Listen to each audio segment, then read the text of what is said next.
Right, more serious matters. Liam Fox. We've been talking about Liam Fox almost every day, haven't we, for the last week or so. He has insisted he's carrying on doing his job despite calls for him to resign. David Cameron has again given his Defence Secretary his backing, saying he's doing an excellent job, despite those allegations over his conduct with friend Adam Werrity. A Whitehall inquiry is underway into their links after it emerged they had 40 meetings since the coalition government was formed, even though Mr Werrity has no official role. Arriving at Gare du Nord in Paris for a private meeting with defence officials, Dr Fox was asked about the nature of their relationship. BBC News, Dr Fox. Are you the victim of a witch hunt? Have you told civil servants that you did not have a sexual relationship with Mr Werrity? In what capacity, Dr Fox, did Mr Werrity travel with you? Was it as an unofficial advisor, a friend, another capacity? Are you going to resign, Dr Fox? Thank you. As ever in these matters, the questions were terrific, but the answers didn't amount to much, did they? During Prime Minister's questions, David Cameron told MPs to wait for the outcome of the Whitehall inquiry. Let us allow the Cabinet Secretary to do his work, to establish the facts, then a decision can be made. But let me be clear, I think the Defence Secretary has done an excellent job clearing up the complete mess that he was left by Labour. John Pienaar, Chief Political Correspondent. How are things looking for him, and what have we heard today, John? Well, there was the Prime Minister at Question Time saying Liam Fox had done an excellent job, and certainly the view of the way Liam Fox has handled the Defence Department is favourable. They think he took a bit of a failing department, as was handed over by Labour, and turned a lot of that around. He's done a lot to fill in holes in the spending budget, which has also, by the way, made him lots of enemies inside the department.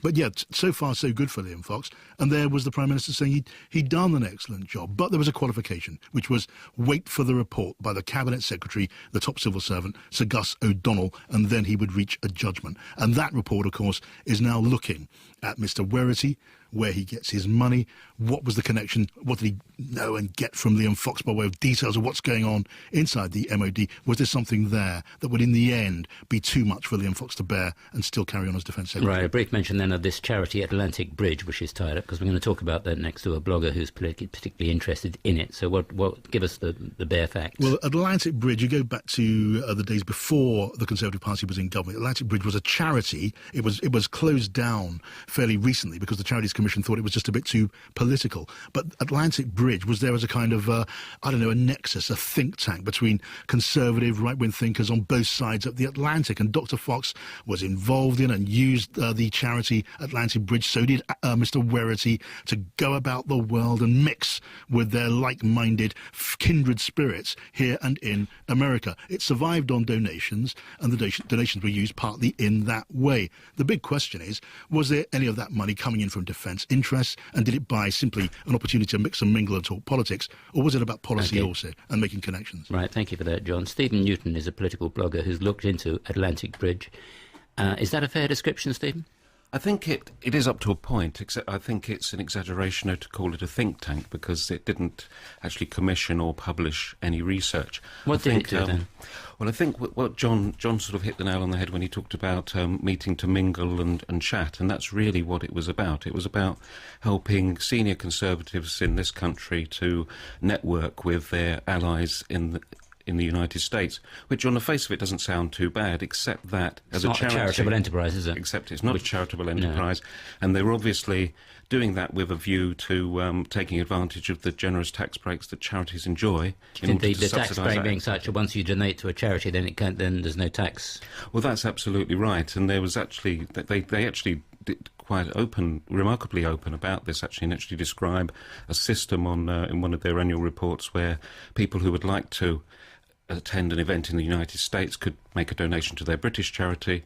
The British charity would then give the money to an American charity, which would then fund their trip. And that's a pretty unusual definition of charity. It is, and I guess we'd all like to have a charity that was that would fund our trips. When you say they use their money in that way, where did the money come from, and were they getting any funding? Well, we know that they got about 58% of their funding from a hedge fund manager called Mr Hintz, and he's a prominent donor to the Conservative Party and also a long-time supporter of Liam Fox. Right. And Hintz was also a member of the Atlantic Bridge's Executive Council, so we know he was quite deeply involved, although we don't know exactly what he did. Well, it was shut down anyway by the Charity Commission. I mean, did they have links to the defence industry? We're not sure of links to the defence industry, to be honest, but there were certainly links to healthcare during the time that Liam Fox was shadow spokesman for health. We know that, for example, my interest was piqued around 2009 when they were involved in campaigning against President Obama's health reforms. And at that time, they were using the NHS as a kind of case study of what could go wrong in healthcare. And that's when I kind of got interested in them and discovered that there was this charity. OK, Stephen, well, thank you for that. I know you've been fairly careful in what you said because some of these matters are quite touchy, but thank you for steering a safe line on it. That's Stephen Newton. I want to go back to you very briefly, John. And if you really wanted to have a look at this whole affair, then you might have to go right through Atlantic. But it could be, it could take a fair time, a fair amount of effort if you really wanted to find out. Or is Atlantic Bridge just crossed off because it's gone now? Well, I think it is more current now. The immediate investigation of Gus O'Donnell is about access, essentially, and privileged information. What sort of access and privileged information was Werity allowed to have? And how did that feed through into his wider business interest? And what did he get back by way of payment? Now, the word is coming out that Werity is giving answers to the question of where his money comes from. But it's also coming out that there are still more questions to be asked. And if those questions are not thoroughly answered, and that Cameron cannot give his colleague a clean bill of health by October the 21st or thereabouts, again, we'll see the sort of Damocles hanging over Liam Fox. OK, John, thank you for that. That's it for the moment on that story, but we'll return to it. And thank you to my guest as well, 1648.